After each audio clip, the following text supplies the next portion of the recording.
명씩 참석자 얘기하는 것도 시간 한참 가네. 왔네.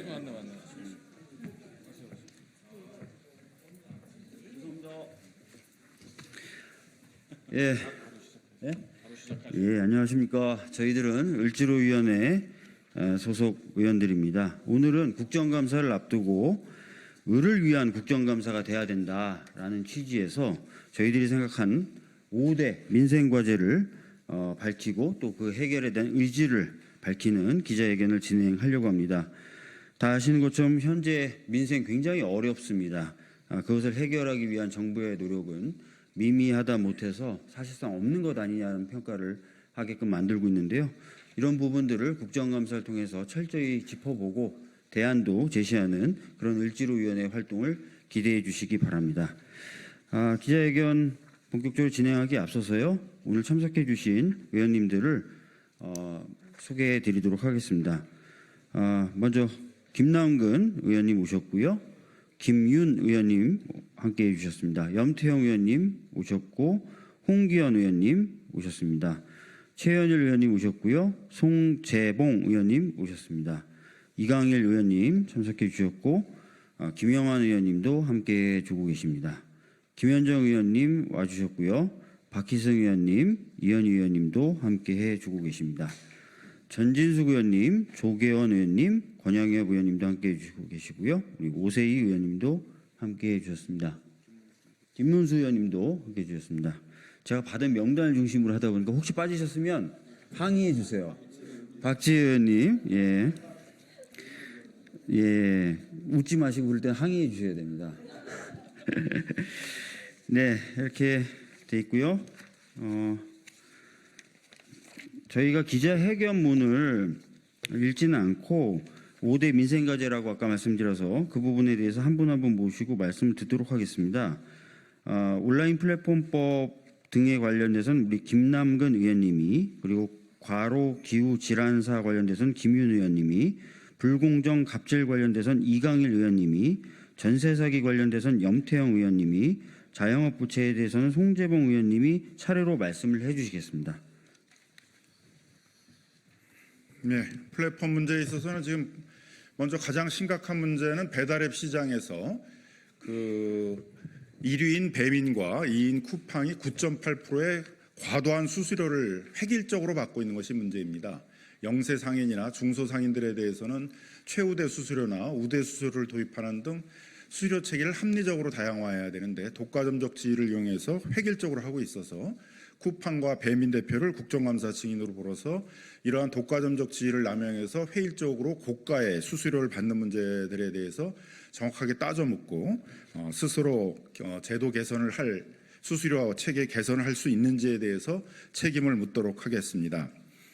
또 지금 우리 문화산업들이 구글 플레이의 그런 인앱 결제 30%의 과도한 수수료 때문에 사실상은 혁신을 중단하고 좌절의 상태에 있는 상황입니다. 출판사들이 전자책으로 다 전환하려고 했는데 소비자들이 전자책을 구글 플레이를 통해서 다운받을 때 30%의 과도한 수수료를 내야 되는 상황이고, 웹툰, 음원, 게임 다 마찬가지로 그 소비자들이 모바일을 통해서 다운을 받아서 소비하는 방식으로 가고 있는데 30%의 과도한 수수료를 받다 보니까 다들 더 이상은 이 사업들을 영위하기 어렵다라는 어려움들을 얘기하고 있어서 이 구글 플레이에 대해서 이런 전 세계적으로는 이 문제를 해결하기 위해서 이미 유럽에서는 50조의 이런 과징금을 물린다.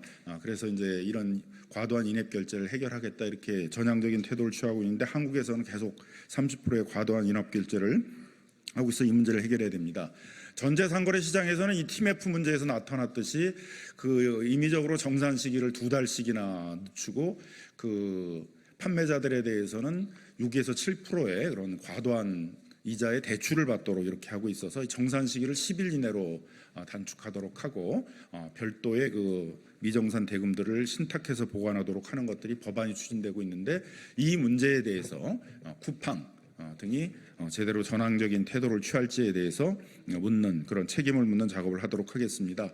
이렇게 플랫폼 문제가 독과점과 불고정 문제가 심각한데도 불구하고 그동안 윤석열 정부의 공정거래위원회가 자율규제만 하면서 제도 개선을 하지 않고 문제를 방치해온 것에 대해서도 공정위에 대해서 책임을 묻도록 하겠습니다. 금융감독원도 마찬가지로 사실상은 그 몇 달씩이나 정산을 해주지 않고 그 돈을 갖고 금융을 하고 있는 이 전자상거래 업체들에 대해서 자율규제만 하고 방치하다가 TMF 사태를 일으켰기 때문에 이 금감원이나 금융위에 대해서 확실하게 책임을 묻는 그런 국감을 진행하도록 하겠습니다.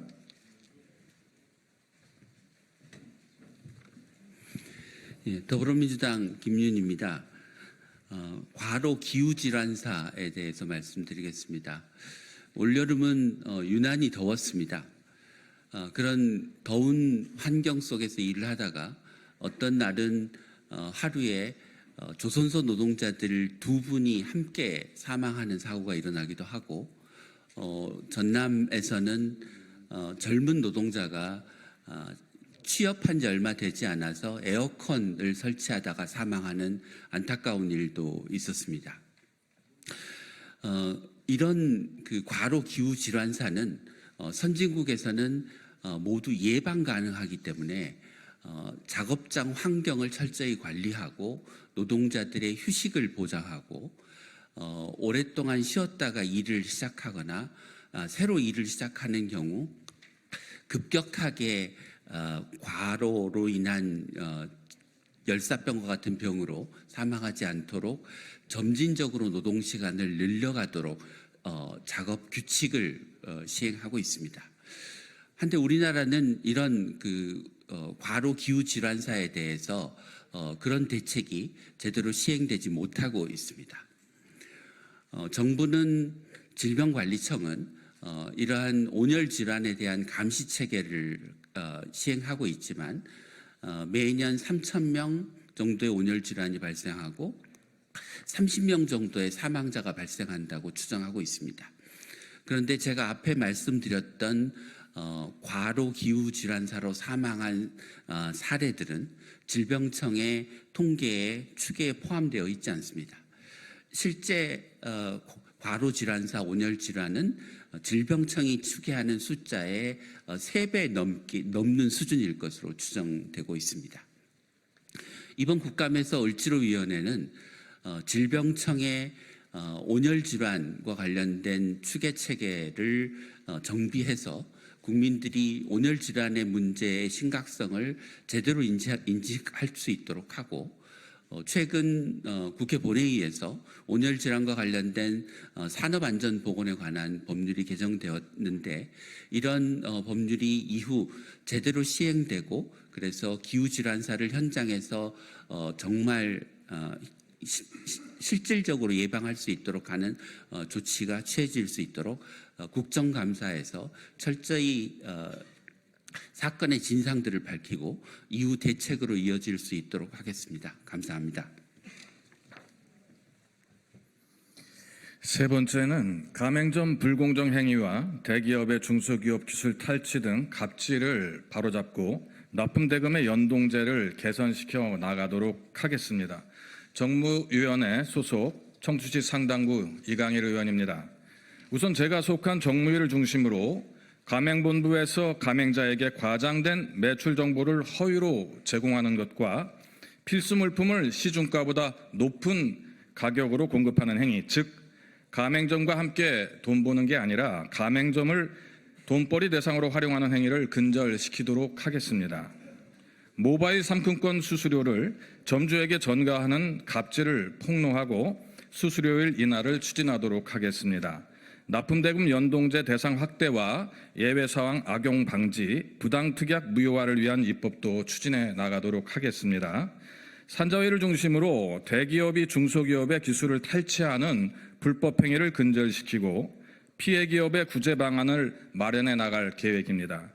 주요한 기술을 대기업에 탈취당해서 시장에서 경쟁력을 잃고 어려움을 겪는 중소기업들이 대단히 많습니다. 소송을 통해 책임을 묻고 피해 보상을 받으려 해도 시간과 비용뿐만 아니라 기술 탈취를 입증하기도 쉽지 않은 상황입니다. 이를 해결하기 위해서 정부의 노력을 촉구하고 관련 입법도 서두르도록 하겠습니다. 농해 수위를 중심으로 해서는 농산물 도매시장 도매법인의 횡재이익 체계 문제를 지적하고 개선책을 제시할 것입니다. 기후 문제에 따른 기후 위기에 따른 수급 불안과 가격 변동성으로 생산자와 소비자 모두가 고통받고 있는 것이 현실입니다. 오직 농산물 도매시장 도매법인만이 농산물 가격에 비례한 수수료 수치로 이익을 독식하고 있는 게 현실입니다. 도매법인의 공적 기능 강화로 유통구조 개선을 위한 정책 대안도 함께 제시해 나가겠습니다. 윤석열 정부가 부자 감세와 자율적으로 시장의 문제를 해결하라는 것은 서민과 을을 희생시키고 가진 자만을 위한 갑을 옹호하는 그러한 발상입니다. 정부의 그릇된 태도를 고쳐잡고 동반 성장을 위한 상생 협력을 도모해 나가는 것이 이번에 을지로위원회의 국감이 될 것입니다. 수원부 염태영입니다. 저는 전세 사기 대책과 관련돼서 말씀드리겠습니다. 사회 초년생의 가장 기초적인 그 주거 형태인 빌라 다세대 다가구 주택의 전세 사기의 문제가 터진 지가 벌써 2년이 되었습니다.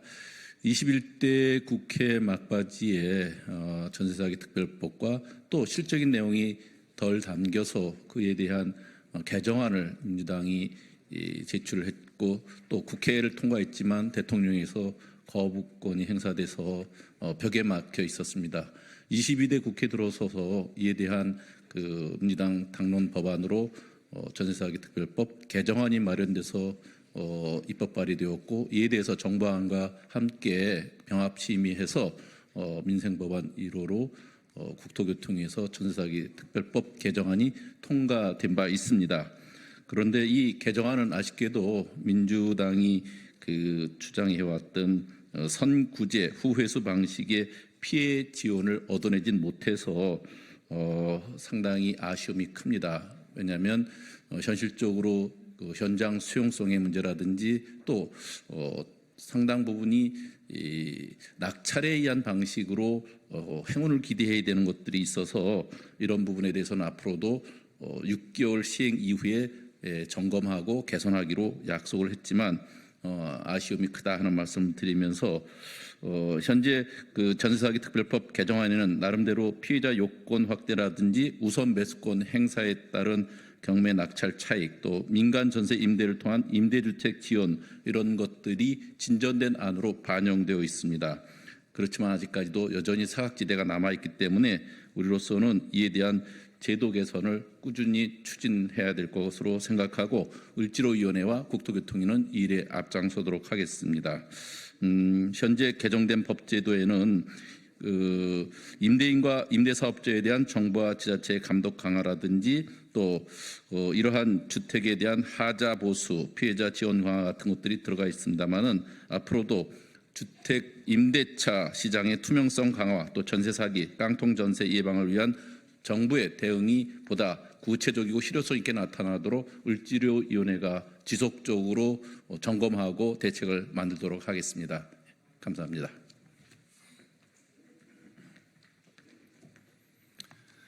네, 청주시 청원구의 송주봉 의원입니다. 저는 자영업 부채 문제 해결과 관련된 대책을 말씀드리겠습니다. 지금 대한민국은 고금리, 고물가 또 경기 침체, 내수 부진으로 인해서 전 국민이 부채 문제로 고통을 받고 있는 그런 상황입니다. 그 중에서도 특히 자영업 부채 문제는 매우 심각한 상황에 이르고 있습니다. 자영업의 부채 규모가 1,000조를 돌파한 지 하였고 또 소득과 신용이 낮은 자영업자 연체율은 10.15%에 달해서 전체 자영업자의 연체율의 6배를 넘어서고 있는 그런 상황이기도 합니다. 또한 자영업자의 소득을 살펴보면 전체의 75.1%가 월 소득 100만 원 미만의 그러한 자영업자로 빈곤층으로 전략 갈고리 위험에 처해 있습니다. 그럼에도 불구하고 이분들은 부채 문제로 동시에 고통을 받고 있습니다. 그러나 현재 정부의 대책은 만기 연장 상환주의의 단기적인 그리고 땜질식 대책에만 머물고 있어서 이런 자영업 부채 문제의 심각성에 대한 대책으로는 매우 미흡하다 이렇게 보고 있습니다. 따라서 이번 국정감사를 통해서 코로나19 시기에 정책자금 대출과 또 장기화되고 있는 내수 부진으로 인해서 이자와 대출금 상환이 어려운 자영업자들에 대해서 신용 대사면을 포함한 채무 조정 방안에 대한 문제를 철저히 검증해야겠습니다. 또한 대출 원금과 이자 상환 기간 연장의 문제에서도 단기 대책이 아니라 장기 대책을 제대로 마련할 것을 촉구하도록 하겠습니다. 또한 자영업자들에 대한 신속한 폐업과 재기 지원 대책이 매우 시급합니다. 자영업 폐업 100만 시대에 도달해 있기 때문에 이들에 대한 재기 지원 대책을 포함한 폐업 지원을 정부가 제대로 하도록 촉구해 나갈 예정입니다. 또한 TMF 사태로 인해서 절망 속에서 회생의 길을 걷고 있는 피해자들이 정부가 마치 정책 자금을 통해서 대출이 원활히 이루어지는 것처럼 이야기하지만 피해 당사자들의 이야기를 들어보면 대출을 받고 있지 못한 분들이 상당수에 이르고 있습니다. 그래서 이분들에 대한 효과적인 지원 대책도 꼼꼼히 따져보겠습니다. 자영업자의 부채 문제는 개인의 문제를 넘어서 우리 사회 전체의 경제적 안정성을 위협하는 중대한 사안이 되고 있습니다. 정부는 이 문제의 심각성을 깊이 인식하고 실효성 있는 대책을 신속히 마련하도록 해야 합니다. 취약 자영업자들이 다시 일어설 수 있는 발판을 마련할 수 있도록 이전 국감을 통해서 우리 민주당 을지로위원회는 최선을 다하겠습니다. 고맙습니다. 예, 모두에 말씀드린 대로 저희 기자회견문 낭독은 생략을 하겠습니다. 자료를 참고해 주시고요. 저희가 국감 이후에 성과를 또 모아서 이렇게 발표하는 시간을 갖도록 하겠습니다. 감사합니다.